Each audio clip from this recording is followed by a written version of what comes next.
Rise and shine, roommates and minds. It's your girl, Asacia Turner, and I'm coming at you with something new. Yep, if you remember in the beginning of the week, I've asked you, is there anything you would like me to speak about? Something you would like to bring to my table instead of you bringing it to me? And you came back with some great topics. But before we jump into that, let me just explain what that was all about. The bold title was Listeners Playlist. Listeners Playlist is a Sunday dedicated to my listeners. Yes, you. The last Sunday of every month, you get to choose what you would like me to speak about. I do my research, plan my format, and I deliver the message. So if you're ready, let's jump right into Listeners Playlist. I've chosen 3 topics. The first topic is understanding and accepting growth.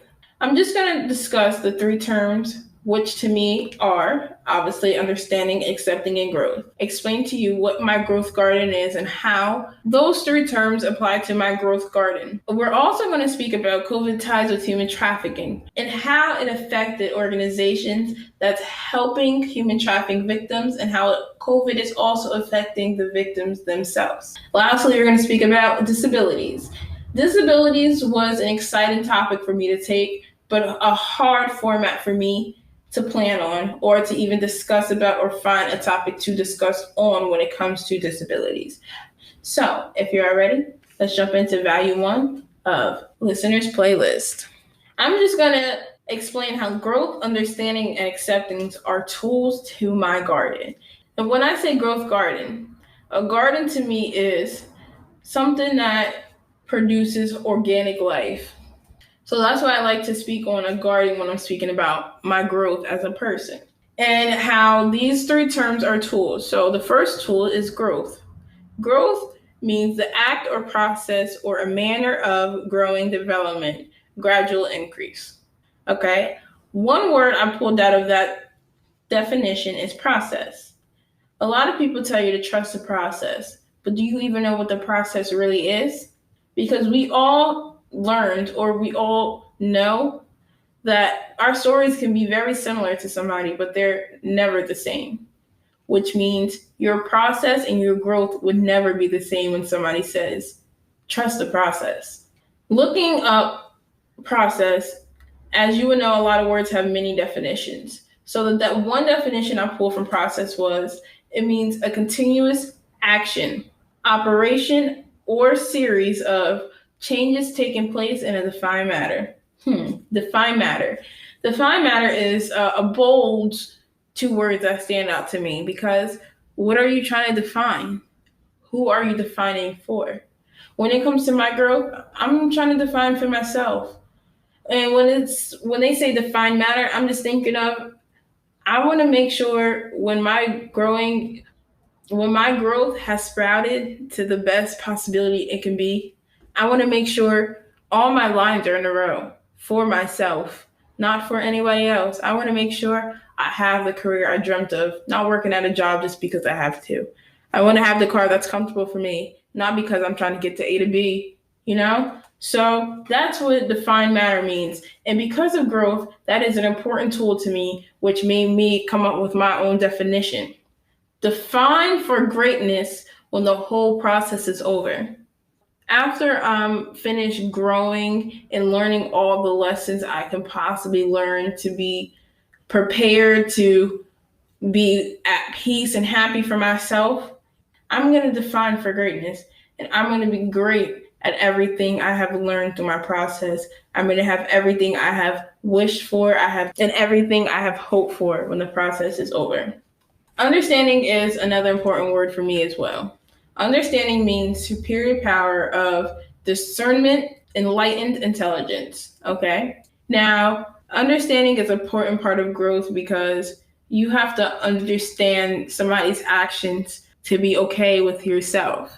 Now, I say that because a lot of people, even myself, believe some things that happen in life are because of the actions you took without understanding what really transpired. Some things don't happen because something went wrong with you. Some things happen because something went wrong with them. And that's just God's plan to get you away. So that's why understanding is very important to me. I have created another new definition for another important term that applies to my growth gardening tools. Understanding is a form of displaying good and gaining another knowledgeable lesson you were faced to understand through your growth. That's my definition of understanding, meaning the obstacles that I face through life, I don't look at them as losses. I look at them as lessons. And when I face an obstacle and I get through it either with a win or a loss, it's still a lesson to me because I learned what to do and what not to do to put myself in that situation where it would potentially give me unsettling emotions. The last term is accepting. Accepting has a small definition, which means amiable or open. I decided to also define amiable, which means ready or willing to answer, act, agree, or yield, open to influence, persuasion, or advice, which is important when it comes to growth because you have to be ready or willing to accept an obstacle that you have been begging for, but you don't feel like you're ready to do at that moment. When it comes to answer, you don't always have to be the yes man, but you can always give an answer that's comfortable enough for you to let them know that's where you stand and that's your stance in that decision. When it comes to act is all how you carry yourself, meaning it's all how you decide you'll let your emotions carry you. You either allow it to take you to a negative space, positive space. And when it comes to act, it is essential to my garden, meaning if I allow that negative comment or that negative influence to get me down, it creates a drought in my garden and nothing gets done because I'm so caught up on what that negative energy has put into my thought pattern instead of remembering what I really need to do. So that's what ACT means to me. I get to choose what I allow to either persuade me to be great or persuade me to be miserable. When it comes to the whole process of understanding and accepting growth, all I did, as you can see, was define and explain what these definitions mean to me in my growth pattern. This is what I got, and this is the message I give to you. The tools we have in our garden are embedded into our daily plan of growth, and now we need to take advantage of it. Remember, every L is not a loss. It is a lesson that you can use in your growth, and it is something that will be essential to your future plan and how you will live your life to peace and happiness. On to discussion 2. Before we speak about how human trafficking is affected by COVID, I want to direct you to this video I had actually watched on Thursday. It's called How to Spot Human Trafficking by Connie Tension, and you can find it right on YouTube. And I'm not being lazy by not explaining you what the video is about. I'm trying to help you on how to see the signs of human trafficking. But this is somebody who has done the research, who has been in the field, and who can exactly explain to you what is going on and give you full facts. So check out that video. Getting into some educational things. When it comes to human trafficking COVID, I read up on another great article that I'm going to tell you guys about and really recommend you to go check it out. The article is on PBS NewsHour by Courtney Redford. It was released on August 3rd, 2020. The article is called Anti-Human Trafficking Organizations Are Struggling Under COVID-19. This article spoke about how, along with the United States, 102 countries with non-governmental services are now struggling to provide essential needs to victims due to COVID. Out of 103 of these organizations, only 24% proclaim they have enough funds to keep them running for the next 12 months until asking for assistance, which really isn't enough because learning through growth, time goes by fast, and once it's gone, you can't get it back. This article also brings light to an unknown fact to us. Due to the pandemic, 21% female survivors are offered jobs in the sex industry. Most concerns come from women of colors and minorities. The long-term effects of the pandemic are what is the biggest worry of the human trafficking victims. Why? Because they know the organizations that has been holding them and healing them and helping them get through hard times is now also being affected. So if that's the only thing they got, what do they have when it's gone? Like I said, I'm not being lazy, I'm being educational because anybody can explain anything to you. And then it's okay, I got the information. Why do I need to read up on it? I used to be just like that. But when somebody starts explaining to me, the first thing I say is send it to me. Send it to me. Don't tell me nothing, send it to me. Because I rather read it for myself and then do my in-depth research before somebody explains something to me, because explaining something is not good enough compared to research. If I was you, I would get into this article. It became very informative. I would like to mention the last tip is that law enforcement don't have tools or legal authorities to use live streaming as evidence in human trafficking anyway. So how can we help to keep the ones that the organization saves safe? If you go onto hilltrafficking.org and type non-governmental organizations, over a dozen organizations are listed. For example, GEMS, Girls Educational and Mentoring Services. This website has become a favorite to mine after doing my research because I got to learn all the organizations, and GEMS interested me because it was close to New York. And believe it or not, it took me until I was at least 15, 16 to understand that it happens close to home. And it took me until last year till I noticed how close to home it was, because it's not enough awareness about it. Heading over to hilltrafficking.org, it allows you to do your research on human trafficking organizations.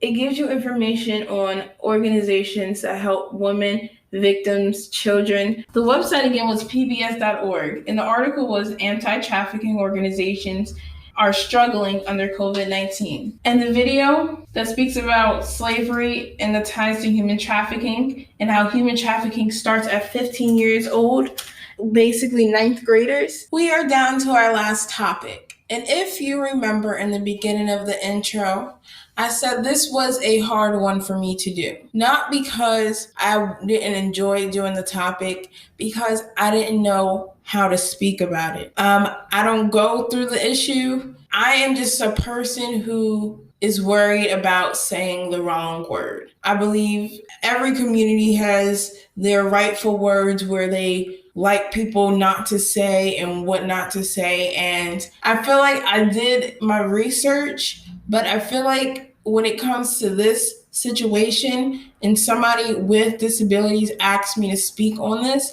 I feel like my rightful place should have been to ask them if they wanted to speak about it on my show. It's their time to let others know how they feel, because it's an educational moment where somebody should be telling their story. So when it comes to disabilities, I just try to pull a few facts from some government website just to give you a brief explanation of disabilities, the categories, and even how individuals are not prone to disabilities. And I'm only saying this because I just want to remind you guys, we have to be safe and be grateful for the life we live. So with that being said, let's get into it. So when it comes to the categories of disabilities, I got my information from ATRIM, which is ATRIM is actually a combined organization that started in 2018 that serves disability services for people with disabilities. And with their website, they have provided me with some information and helped me understand what categories disabilities fall under. And with that, they gave me 4. The first disability is intellectual disability, which is a communication or a learning disability. 2 is a physical disability, when you're unable to move or be fully active. 3 is a mental illness, which is an emotional or behavioral disability. And 4 is a sensory disability, which is your 5 senses: your sight, your hearing, your smell, your touch, and your taste. So just mentioning that, I have realized that I'm surrounded with individuals that I appreciate and love and forever be grateful for with disabilities. And the fact that I'm mentioning that is because I was unaware that what they were going through was actually categorized as a disability. And this is why I always say research is key. You can never be too informed. And assuming everything is not right, and assuming things by face value is awful as well. I have a family member where their life has changed forever. And just seeing that, it hurts. Nobody wants to have their life change in an unexpected way that they did not plan for. And because of that life-changing situation, it did not only change theirs, but it changed my family's as well. So I am now more than ever here to let people aware of any and every situation that can affect their future that they are not ready for. I was doing some research of how us as individuals who have the ability to walk or talk or even do daily life activities without a second hand. Now, looking at CDC.gov, the Center for Disease Control and Prevention, I was doing some research and I learned that chronic disease is something that's high right now. And in the last year, it required our ongoing medical attention, which can be down to heart disease, cancer, or even diabetes. That is a disability. And that is the leading cause of death and disabilities in the United States. This situation is costing our nation some money. And all this information is coming from the Center for Disease and Control and Prevention. I also learned that chronic disease can be caused by tobacco, such as cigarettes, vaping. It can be caused by poor nutrition. And we all know that nowadays we're all trying to live that healthy lifestyle, but Corona has put a stop to it. Lack of physical activity and excessive alcohol use. Living in this generation party is like going to church every day. You're religiously there. You're religiously participating in everything that's going on without understanding what causes you are bringing to yourself. Nobody's saying drinking is a bad thing, but drinking 6 days a week, 7 days a week because it's the summer can cause a shift in your future. We all got to remember half of us are in school or pursuing a dream while working hard. And you do not want to diminish that by trying to quote unquote have fun and do something you can do every weekend. There's nothing wrong with being safe, handling your business, and then having fun. But hey, I guess it's just a mature mind sometimes. So that being said, the change challenge is a 3-part. You choose how you want to go this week. You either work on yourself in your growth garden, on your growth plan. You either look into trafficking organizations, see how you can help. I know it's a lot of mentors out there that you can either be a pen pal just for encouragement, just to let them know that it's a whole world out there waiting for them, waiting for people to watch them succeed in something that they always wanted to do. Be that person. Or 3, do some research on disabilities and see how you can change yourself, somebody's life, how you can help somebody's life, or change somebody's view. So when it comes to listeners' playlist, you have multiple change challenges you can choose. And just by doing my research on disabilities, I want to be a viable help in any way I can. So although my classes are already booked for fall, I'm going to make sure for spring I take a sign language class, study hard, continue to learn new signs, and be able to be somebody's helping hand when they need it. So that being said, thanks for listening, thanks for supporting, thanks for being my motivation, and thanks for staying strong for this first month. We got a long road to go, and I'm so excited for you to be in my room only. It's your girl, Asacia. See you next time, roommate.